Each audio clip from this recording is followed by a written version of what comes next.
Hey everybody, welcome to Culinary Characters Unlocked. I'm David Page. On this episode, Food and Wine just named her one of America's best new chefs for what she's creating at her bakery, IU Bakehouse in New Orleans. Here's Kelly Jacques. Welcome. How are you? Thanks for being here. Thank you so much for having me. Well, Food and Wine says you're a best new chef. You're renowned as a baker. Do you call yourself chef? Should I call you chef? It was a little mental gymnastics I think I had to do when I learned about the award, because I don't think I see myself as a chef necessarily. It's kind of been a process to own the term a little bit, and figure out why I don't always identify as like capital C chef. But yeah, head chef and baker. Okay. Yeah. And well known and lauded for it as well. But that does get to a definitional question. Yeah. I have always heard that, they say cooking's an art, baking is a science. I've heard it every day my whole life. And I've read that you don't necessarily buy into that. Yeah, I think it's kind of BS. And it's more that both are both. Like, obviously, both are an art and a science. When it comes to cooking, most people probably just get more reps cooking dinner or with their family or growing up, and they kind of like learned these little tips so it doesn't feel like, oh, that's science. But actually it is. Like, you can't be like super creative with like a sauce if you don't know how to cook the meat it's going on. To me, it's the same thing. You can't be super creative with a pastry if you can't get the base dough right. It's just like most people don't grow up making laminated doughs with their mom in their kitchen, So I think it's just like a comfort level, and that's people's way of being, oh, I don't do that. That's science. I'm more intuitive. Well, baking is scary. You think so? Yeah, I mean, look, maybe I've bought into the it's science thing, but, I get the sense that if it says 400 degrees and I put it in at 401, or it says 1 teaspoon of baking powder and I put in a teaspoon and a half, it's all over. I'm a big believer that you'll probably eat anything that you make. And so if you like double the baking powder on a whim because you want to go a little crazy, you're still going to learn a lot from that. Probably it's not going to ruin it. Most likely. Don't maybe make that choice when you're making somebody's wedding cake or Thanksgiving dessert for like a big crowd. But, you're making a batch of biscuits and you kind of wing it. I don't think that it could be so terrible. There's only maybe if you triple the salt, and even then you're probably still going to put some like unsalted butter on there and still eat it anyways. Well, you mentioned cooking with mom. That's how you started, right? Sort of. I mean, like baking cookies with my mom, and then they kind of became like the currency of my childhood. Like I'd bring them to soccer games and practice, and I would pay my friend to give me a ride to high school by baking her stuff. Like we had like a contract, basically like a X amount of muffins per month or something. And like that was our little exchange. So it kind of just came about just making stuff very low key at home. But why did it make you happy to do that as a kid? Because it made other people so happy. Getting to like show up with something that you made and people feel excited to receive it. It's just kind of inherently joyful. Well, they say, this is back to like they say cooking's an art, baking's a science. They say to be successful in the hospitality industry, you have to be a people pleaser. So I guess you're a people pleaser? I definitely am. You can ask my therapist all about it. I think, that is part of it. I mean, I think as it becomes more of a business than just a hobby, you have to learn very firm boundaries and be a people pleaser at heart, but know how to not be trampled by that inclination, So it's a balance. Yeah. Before we leave your childhood, I read that you did some cooking with your grandmother and that kind of added an international twist to your baking. Yeah, I mean, my grandma is Chinese and she was born in Indonesia. So really more the food that I saw her making was like pork satay with like peanut sauce and cucumbers, or like we'd get like bao at her house, stuff like that. And actually her baking was more super Americana. It would be like take a box of cake mix and throw in a box of pudding, home baker hack like that. And those were normally her go-to. Maybe the only Asian dessert I made with her was spekkook, which is the Dutch word for a lapis cake, which is this Indonesian layer cake that's actually cooked under a broiler. And you do it almost like a crepe cake, one layer at a time, but it's all baked together. So it's not like filled and stacked after the fact. A Dutch word from colonial days, I would guess? Yeah. And so she learned this as a kid. Spekhoek means bacon in Dutch. So I'm told. Well,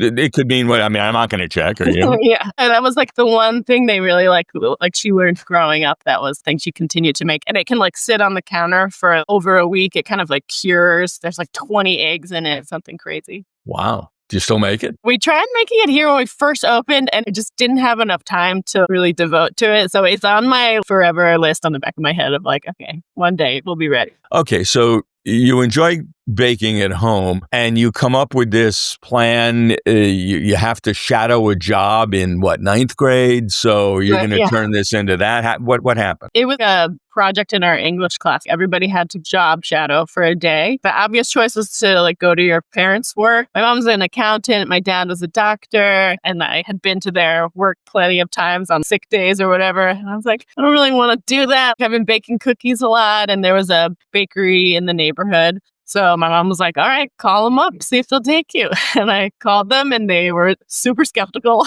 So they were like, come on down, let's talk in person. I showed up and they were like, okay, I think like this is real. Somebody's not like pranking us. So they let me come in. I remember I was wearing a sweater and they had me on buttercream duty because it was a big cake bakery. And I just came home just covered in butter and buttercream. And I didn't know that was a job you could have.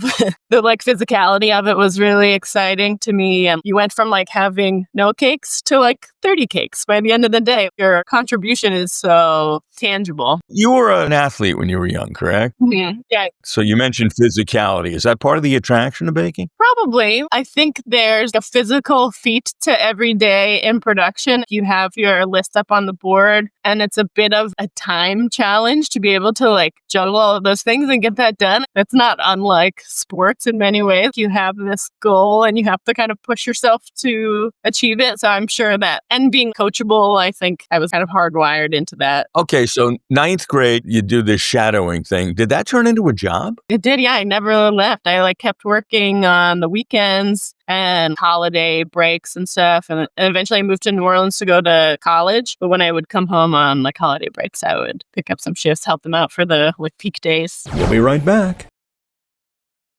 You went to Tulane in New Orleans. Mm-hmm. And at this point, this had nothing to do with you wanting to become a baker. No, I started at Tulane as pre-med. And my dad was like, you're going to hate it. Your dad, the doctor, said you're going to hate it. Yeah. I was like, shut up, Dad. I'll show you. Then I hated it. And so by maybe my sophomore year, I was halfway through a year of organic chemistry and it just sucked. Like I just really found no pleasure in it. And so I went home that winter break and I was like, listen, I don't think I want to do this anymore. And my dad was basically like, I told you so. Like, they were fine with it. And I had been taking some painting and drawing classes at the time. And I started taking some glass blowing classes. It's a little known fact that Tulane has a glass program there. And I found myself being able to like weld molds and light things on fire and work in this really physical environment that's, now that I'm thinking of it, not unlike the things we were just talking about. You're on a time limit. You're working with a team. You're in kind of an intense atmosphere. I loved it. Like my roommates would be writing 20-page term papers and I'd be welding steel together. And it just it felt like a more fun use of my time for sure. When did you decide, okay, I'm not going to be a doctor. Maybe there's not a big commercial need for glass blowing in the U.S. I'll become a baker. How did that happen? Yeah, I don't know that it was a master plan so much. I left Tulane with a degree in glass blowing and international development. As we all do. That's the usual twofer. Yeah. Yeah, collect them all. And so I don't know. I'm a big believer, maybe now in retrospect more so, but there's no time wasted if it was interesting to you. And I still find that little things that I learned at that time come back to influence how I work, how I see the world, how I know how to maybe work with gas-powered equipment from like lighting the furnaces and stuff. stuff. So it all comes together. But basically, I graduated and I was like, I don't think I want to be a glass blower. I enjoyed the work, but it didn't seem like what I wanted to do long term. So I was working at a cafe near the school. I had been working in that throughout college. As a server, as a cook? As a server, yeah. And so one day a week, they were closed on Thursdays, and they let me bake out of their kitchen. And in exchange, I would make them dog biscuits that they would give away because they were like an outdoor cafe. And so I started running a little pop-up out of there called The Bikery. And I'd take orders throughout the week, bake for 16 hours straight on Thursday, and then deliver everything on a bicycle. How'd you come up with that idea? I don't know, I was probably just chatting with people, and it came up. In the end, choosing the city with the most potholes per capita is probably not the best. Was it a success? I read somewhere that you had a problem with baked goods getting crushed in the bags as you biked around. Yeah, I mean, it was a success in that I learned that just doing an insane amount of work is not a recipe for success. Just working harder and harder does not yield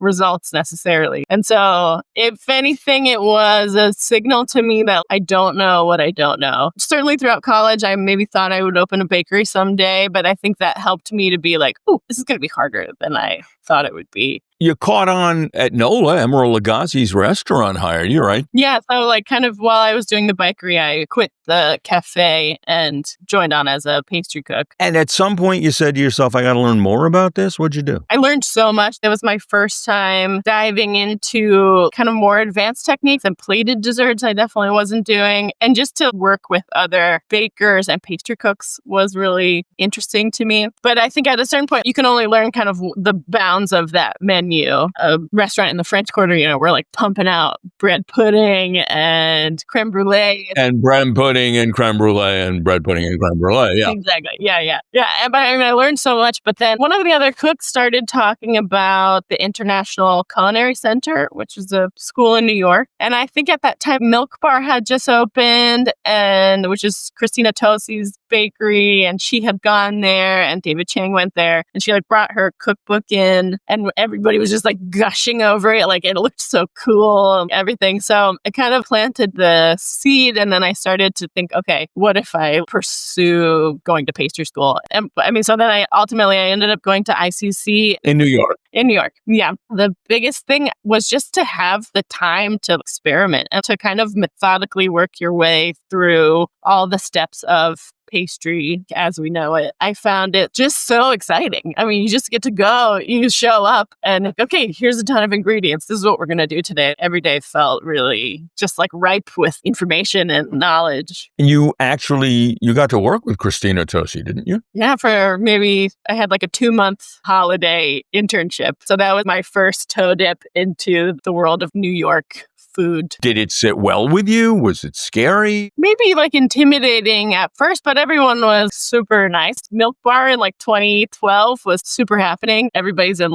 skinny jeans and beanies. It was a scene. It was cool to kind of enter into the pages of that cookbook that we had all been thumbing through and be there. You talk about the vibe in New York. You grew up where? Maryland? Maryland, yeah. Okay, so you were not a big city, and New Orleans is not a big city, it's a big town. Yeah, right. Yeah. So obviously this was exciting. Did it fuel your creativity? Did that grow on its own? What exactly did the experience do for you? New York City was a place of lore. When I worked in the French Quarter, everyone would be like, oh, if you can work in New York, you can get a job anywhere. Or this guy came from New York. There was just a mythology around it. And so I think that was the biggest thing of what is this place about? What is it that everybody's referring to? So I think the challenge of maybe being able to make it work there. Some people would be like, oh, I tried to live in New York and I only lasted 2 months. I had to move back. And so there was a little bit of, oh, I can tough this out. I can do it. And so I kind of went in with the mindset of, I just want to learn as much as possible. I thought I'd be there for 9 months because that was the night pastry program that I was on. And then 9 years passed. Well, hold on to stop. Let's talk about the 9 years because this was a pretty significant development. You went from ICC to a place that became legendary. bakery, right? Sure, yeah. I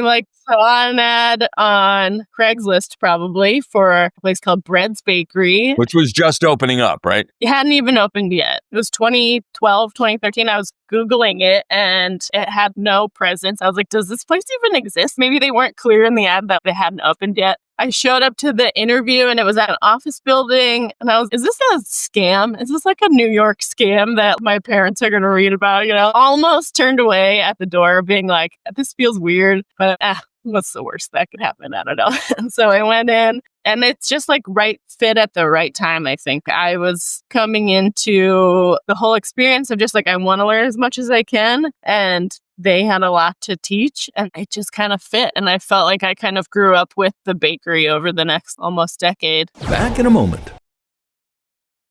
Bread's Bakery, which I should know this. Is it still open? Oh, yeah. Yeah. They've got a bunch of locations now. The main one is Union Square. And so that's where I worked the whole time. And how did that affect your development? I mean, 9 months in baking school, that's one thing, but they say after culinary school, you learn in the real world. So what happened to you in that time? I think the biggest jump that happens when you go from school to world is you're not ever making one of anything. You're probably making 1,000 of it. And so that's a whole different animal and it's a different relationship to the process. It's a different mindset and also how to make something at that scale while not forgetting each individual piece because people are ultimately going to buy it one piece at a time and that's the experience. So trying to balance that. I had a lot of great teachers like Uri Chef and Adir McKaylee. They were kind of the head of production when I first started and they just both felt like just wells of knowledge and I was eager for every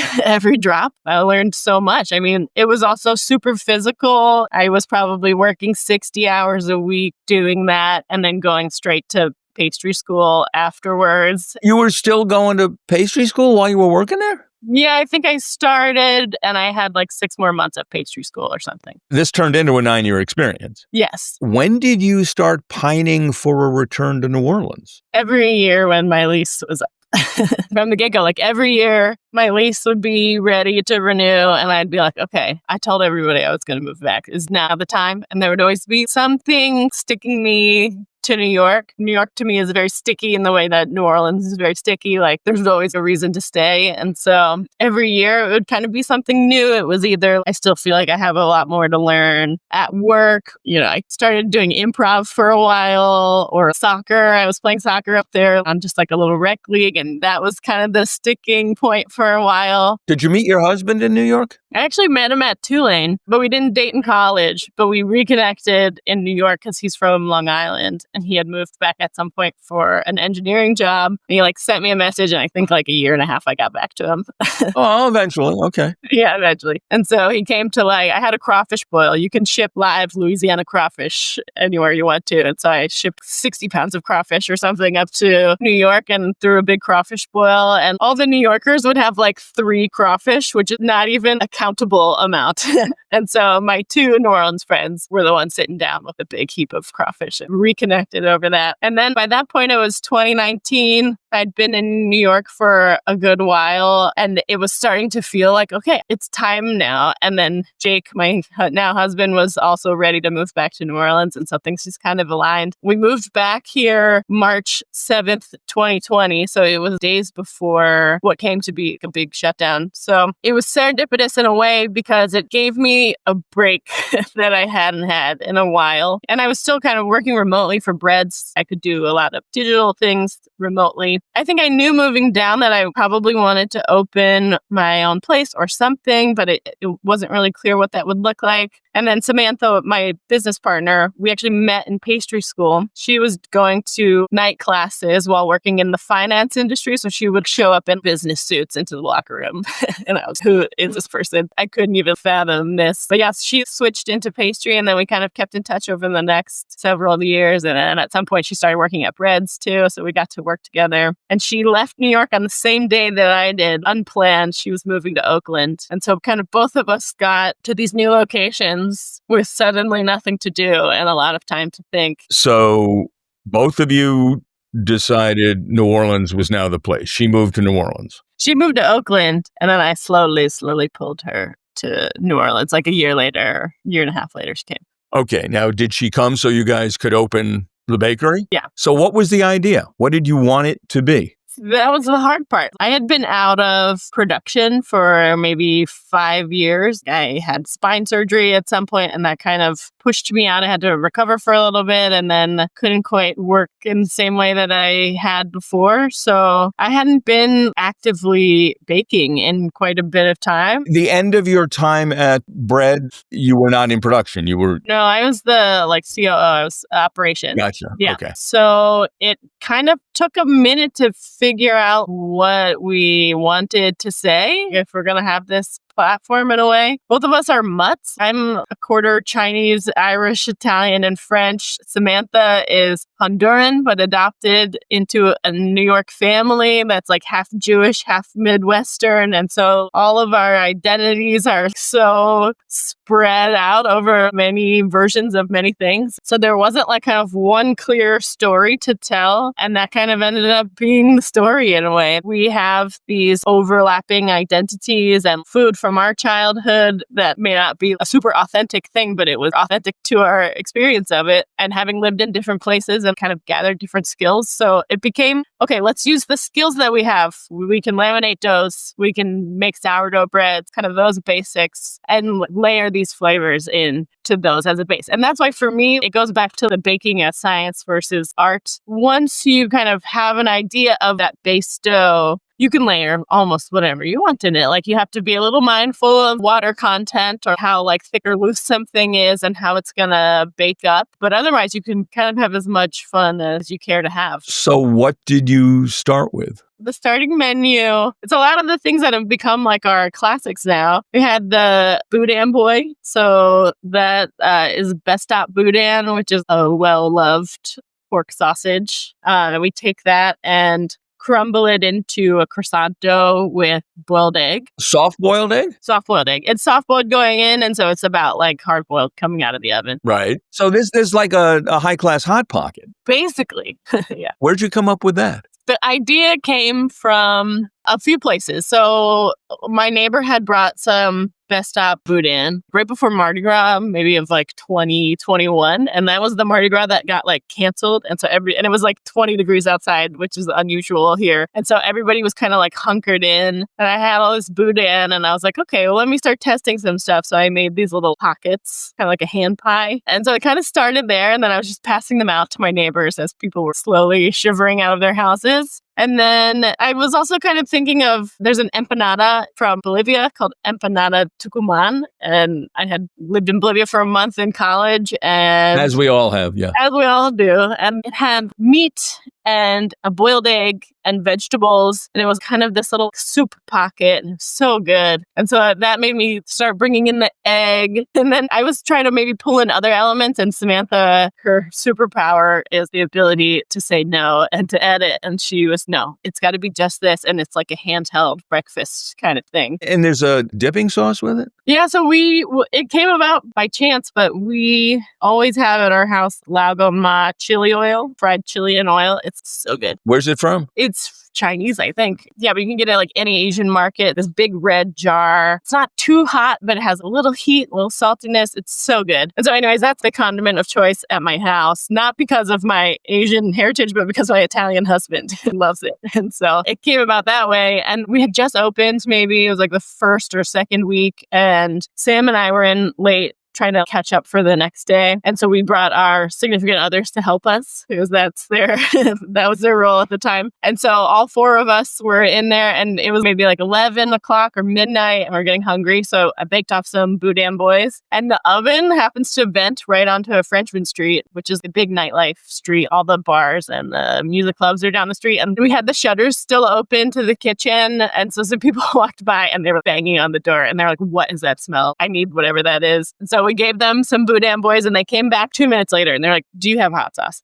I need some hot sauce with this. And all we had was the chili oil. So we're like, this is how we eat it. You can do it. And they came back every weekend for 3 months or something. Then we were, okay, we're making this on the side for you. We have to just have it as an option. Some things are meant to be. Is it, that's kind of your signature dish now, maybe? Probably, yeah. Or maybe the king cake. Tell me about the king cake. Yeah. So, Well, first of all, explain for anyone who's lived in a cave about New Orleans, what the hell's a king cake? okay, I'm sure this is subject to much controversy, but my telling of it is that from January 6th until Mardi Gras Day, which that changes every year, the world is gifted king cakes from every bakery, restaurant, cafe. The whole world turns out beautiful king cakes. It probably started as a very plain bready cake, usually like oval shaped. I think it has pagan roots. It also has other religious roots. You see them around the globe, Spanish versions and French versions. But in New Orleans, they were like these bready kind of cinnamon sugar ovals. And then eventually that turned into slathered in white icing and then purple, yellow, and green sugar on top and a little plastic baby inside. Basically, during this special period,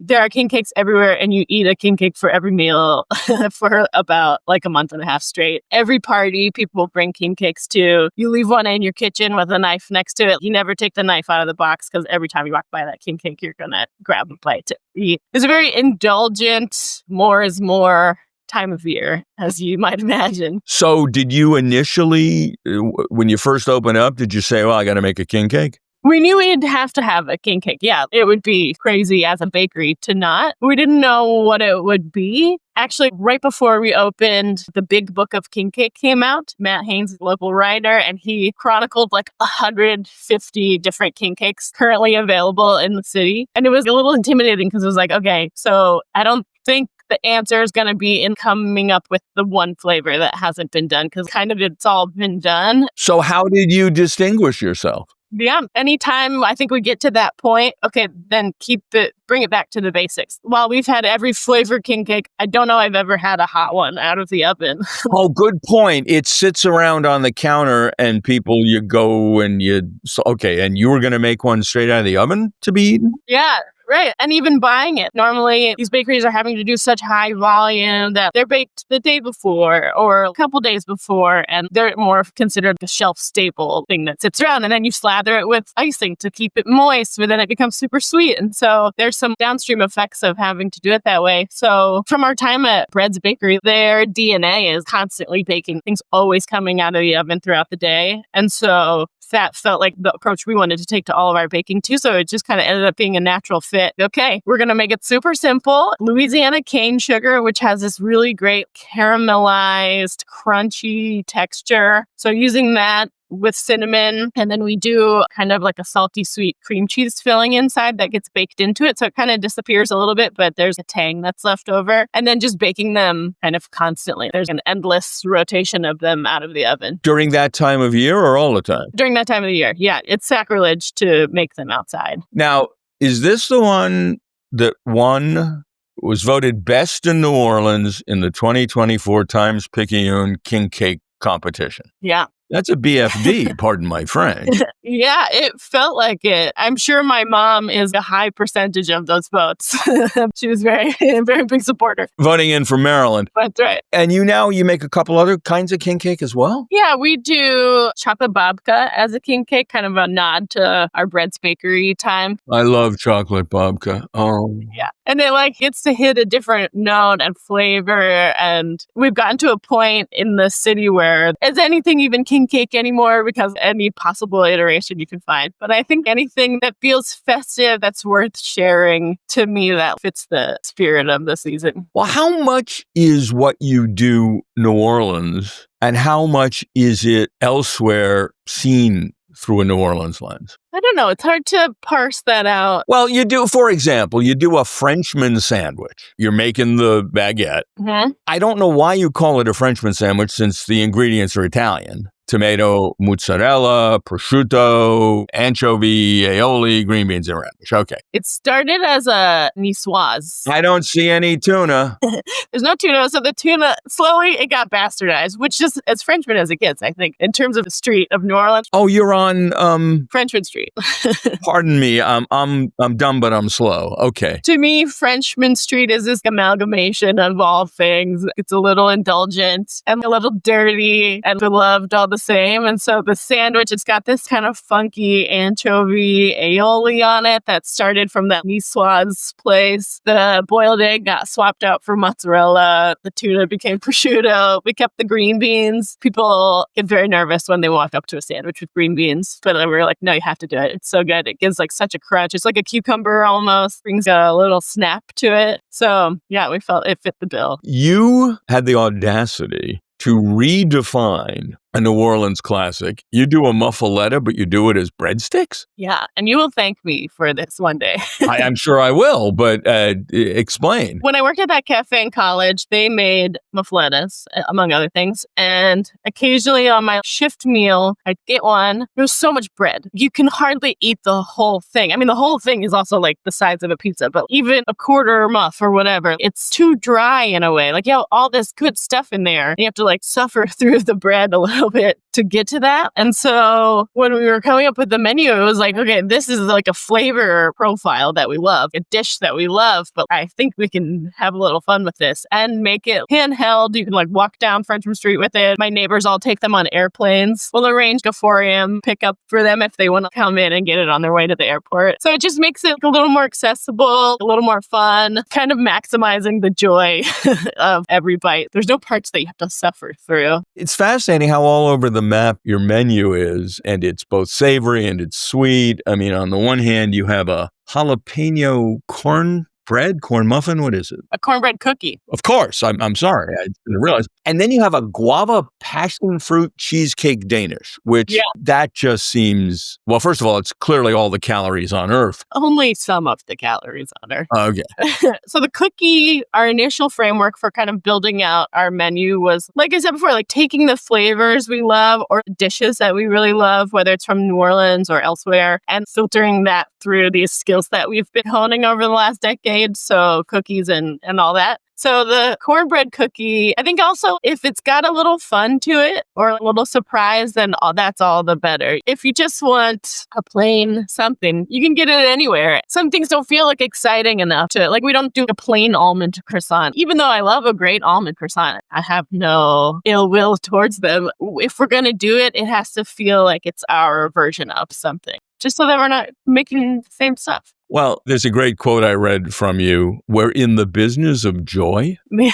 That's what it's about? I think so. I mean, like, I was considering being a brain surgeon, and now I'm definitely not. And the thing I'm so grateful about is our work is all joy. Not that it's not hard at times and there's nuance to it, but at the end of the day, we exist and we're doing all this work just to create a little bit of joy in people's lives, including our own and our team and stuff. It's not just outward facing. And Ayu, the name of the bakery, it's an expression of joy or beauty in Indonesian. And so that kind of became the North Star in a way. And anytime we're unsure what to do, we kind of go back to that and, okay, we're in the business of joy. That feels sustainable to us. If we can achieve that, then this is something that we can keep doing every day that will actually build us all up and not tear us all down. That's a wonderful sentiment. Thank you. Well, listen, congratulations on the accolades and being named one of America's best new chefs. And keep on spreading the joy. Thank you. Will do. Thank you so much for chatting with me. It's been a real pleasure. Likewise. Thank you. Kelly Jacques on Culinary Characters Unlocked. I'm David Page, and I'll see you next time.